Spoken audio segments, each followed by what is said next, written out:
اردو دانی چینل میں خوش آمدید۔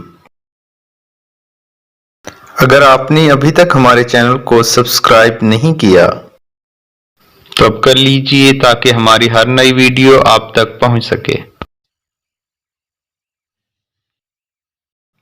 آج ایک نئے ٹاپک کے ساتھ آپ کی خدمت میں حاضر ہوں اور ہمارا آج کا ٹاپک ہے اسم ذات۔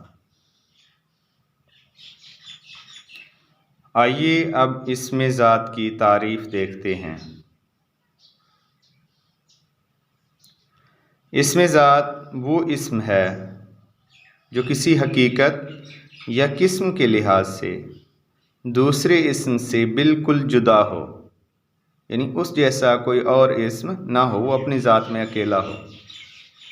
آئیے اب اسم ذات کی مثالیں دیکھتے ہیں۔ کتاب، ہاتھی، گھوڑا، کرسی، موبائل، پہاڑ،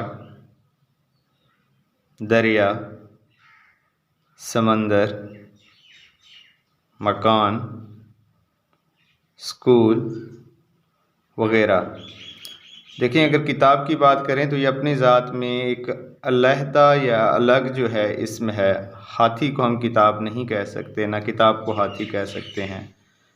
یہ اس کی ذات کے لیے اس کا نام جو ہے وہ مختص کیا گیا، وہ اسم مختص کیا گیا ہے جو کسی کی ذات کو ظاہر کرے۔ جس سے کسی اسم کی ذات واضح ہو، اسم ذات کہلاتا ہے۔ امید ہے آپ کو ویڈیو پسند آئے گی۔